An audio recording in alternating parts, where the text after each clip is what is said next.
لا يؤمن أحدكم حتى أكون أحب إليه من أهله وماله من ولده ووالده والناس أجمعين.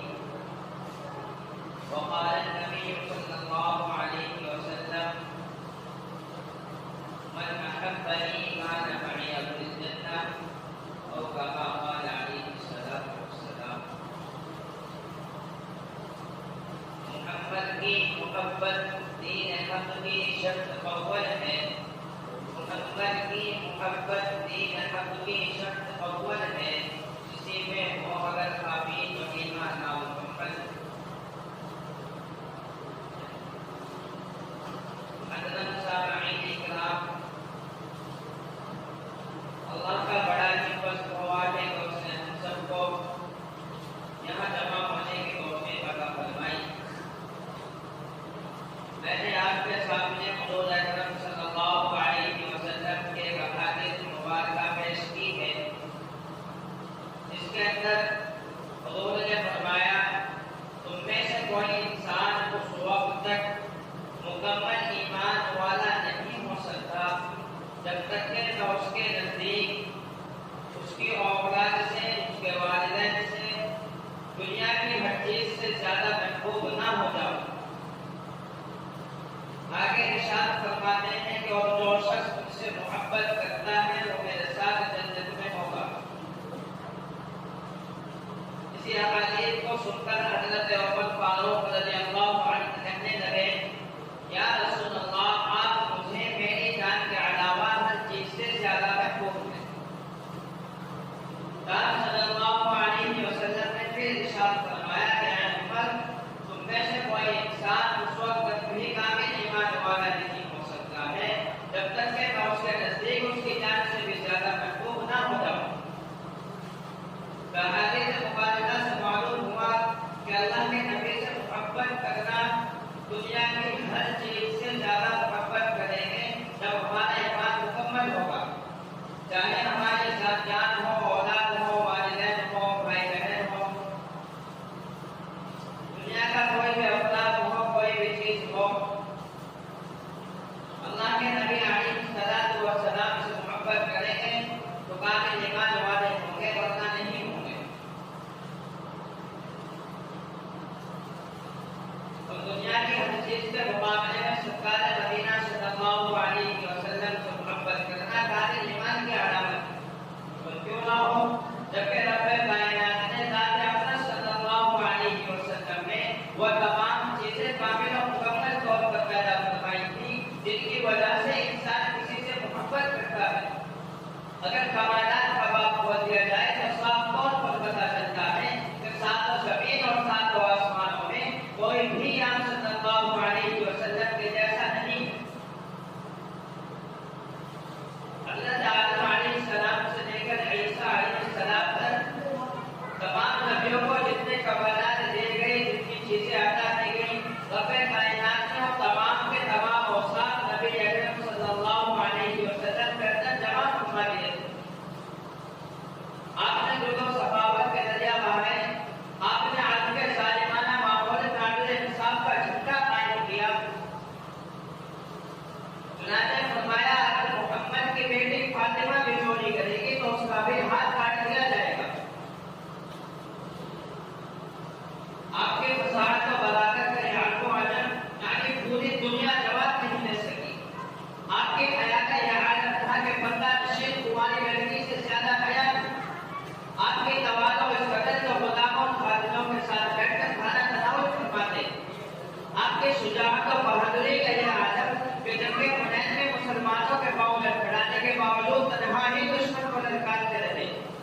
آپ کی سچائی کا یہ حال کہ ابو جہل جیسا دشمن آپ کے صداقت کا اعتراف کرتا ہے. آپ کے افعال درگزر کا یہ مثال نمونہ ہے کہ فتح مکہ کے موقع پر اپنے صحابہ کے خون کے پیاسوں کو معاف کر دیا. محترم حضرات، کہا جاتا ہے کہ انسان رسول کی بنا پر محبت کرتا ہے. وہ تو خدا کا ہم نبی حسین و جمیل بھی ہے، لیکن سرور کائنات سرکار دو جہاں صلی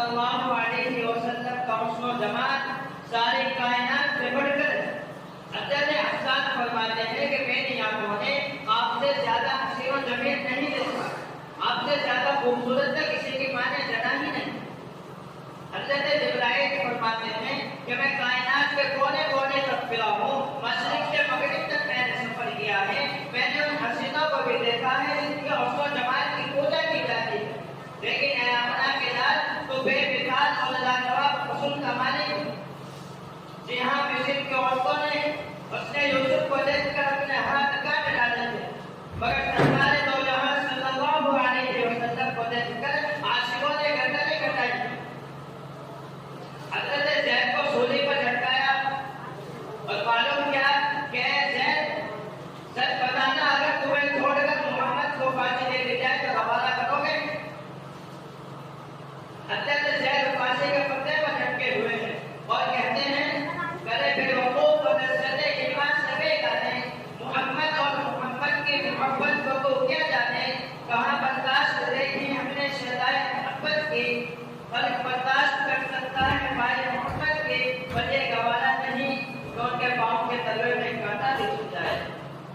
حضرت زید نے صاحب کو انکار کر دیا، کہہ دیا کہ مجھے سولی پر لٹکنا منظور ہے، لیکن میں یہ بھی برداشت نہیں کر سکتا کہ میرے محبوب کے پاؤں کے تلوے میں کانٹا بھی چھپے۔ اور آج ہمارا حال یہ ہے کہ قدم قدم پر بات پر نبی کو تکلیف پہنچانے پر تلے ہیں۔ ہم اس دنیا کے اندر آئے تو نبی کی بدولت، ہمیں قرآن ملا، شریعت ملی، مسلمان پیدا ہوئے تو نبی کی بدولت۔ اگر کوئی سوال کرے کہ آسمان کے اندر ایک حکومت کیوں لگائے، تارے کیوں لگائے، چاند سورج کا نظام کیوں بنایا، تو میں کہوں گا کیونکہ محمد کو دنیا کے اندر لانا تھا۔ دریاؤں کے اندر پانی رکھا کیونکہ محمد کو دنیا کے اندر لانا تھا۔ آسمان کو چھت بنایا کیونکہ محمد کو دنیا میں لانا تھا۔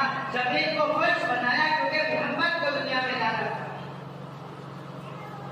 کم و بیش 24 لاکھ انبیاء اکرام علیہ السلام آئے، لیکن کسی کے بارے میں اللہ نے نہیں فرمایا کہ میں نے اس دنیا کو بنا نبی کے لیے بنایا، اس کائنات کو اس نبی کے لیے سجایا۔ اللہ کے نبی نے صرف نبی اکرم صلی اللہ علیہ وسلم کے بارے میں کہا کہ میں نے اس کائنات کا نظام جو درہم برہم کیا ہے، اس کائنات کے نظام کو جو سجایا ہے وہ صرف محمد کے لیے سجایا ہے۔ جس وقت حضرت آدم علیہ السلام کو جنت سے نکالا گیا،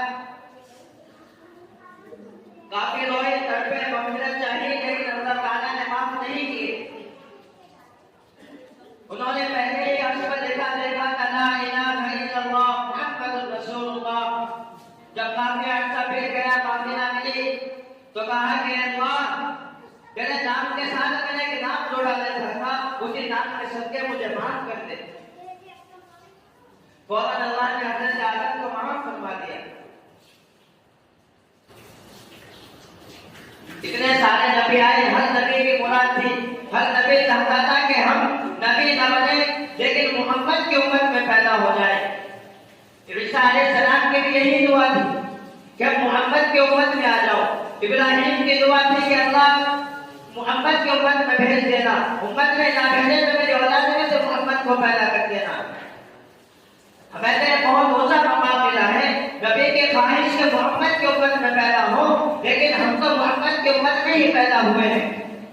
اگر اس کے باوجود بھی ہم ان کو تکلیف دیتے ہیں، ان کے دائرے ایک پر نہیں چلتے ہیں تو ہمارا کیا حشر ہوگا آپ خود ہی سمجھ سکتے ہیں۔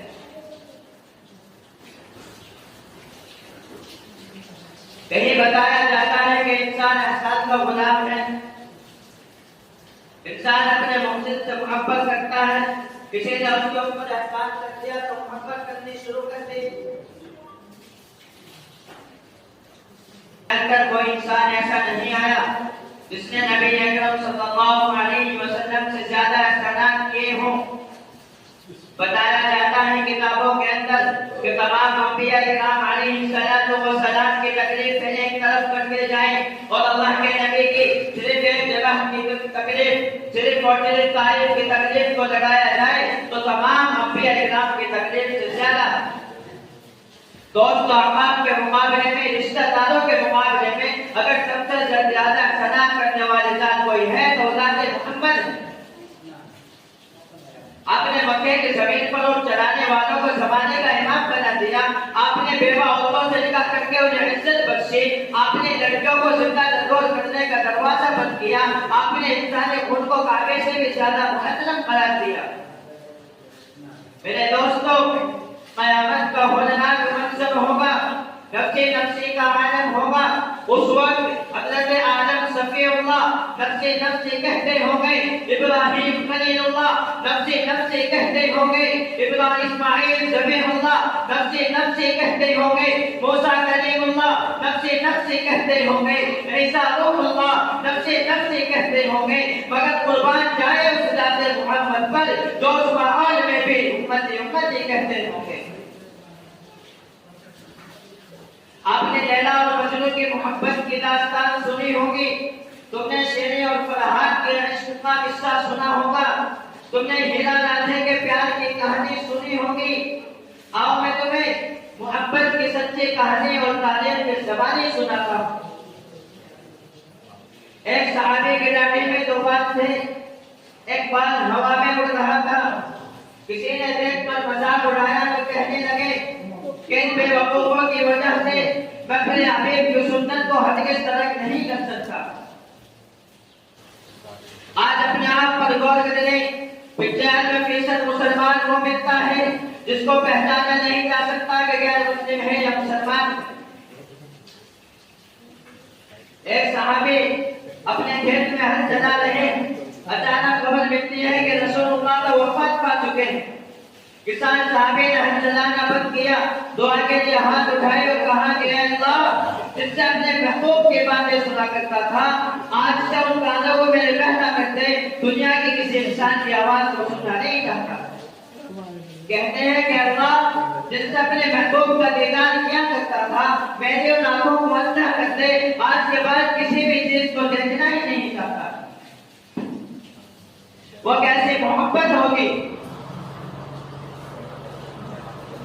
ایک اور صحابی اللہ کے نبی کی خدمت میں حاضر ہوئے، کہا کہ یا رسول اللہ بتا دیجئے قیامت کب آئے گی؟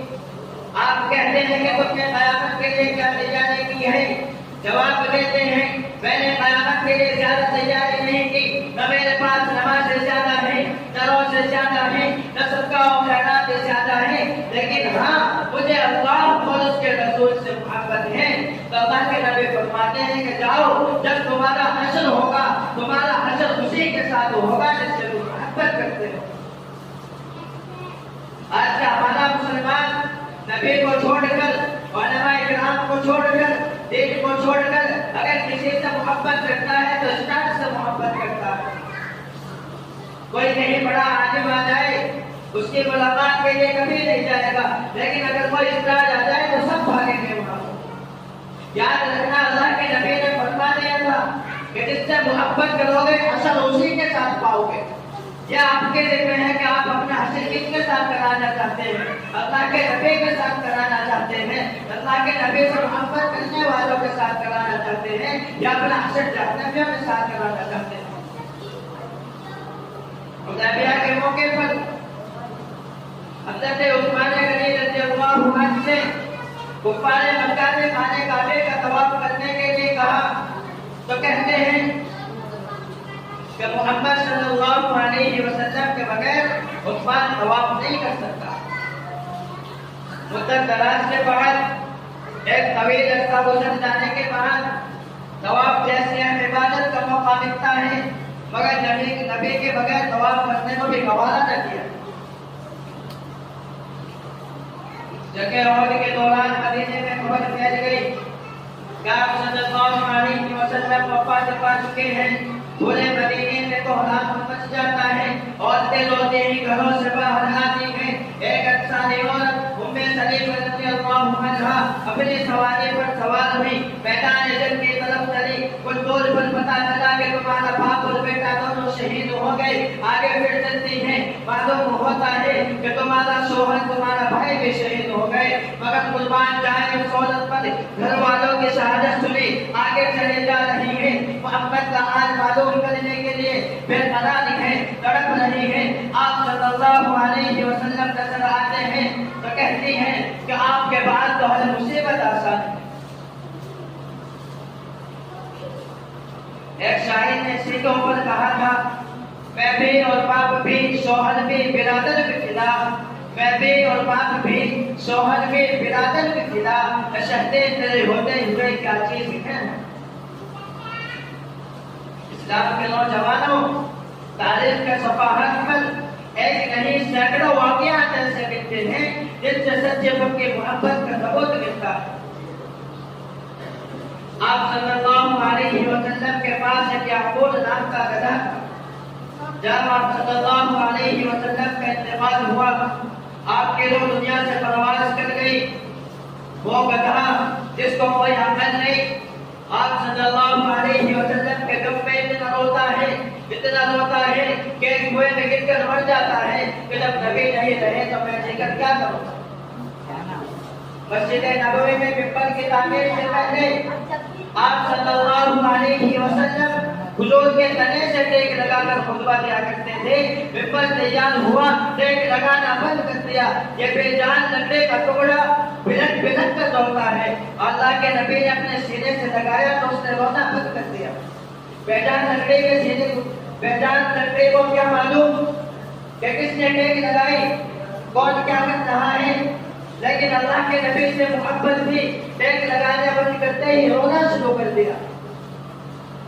آج ہم اسی نبی کی سنتوں کو ترک کرتے ہیں، اسی نبی کے دین کا مذاق اڑاتے ہیں، ہمارا کیا حال ہوگا؟ حضرت مولانا قاسم نانوتوی رحمۃ اللہ علیہ حج کا سفر کر رہے ہیں۔ مدینے سے 7 میل پہلے ہی اپنی پگڑی کو اتار دیتے ہیں، پیروں سے جوتا اتار دیتے ہیں، سواری سے اتر جاتے ہیں۔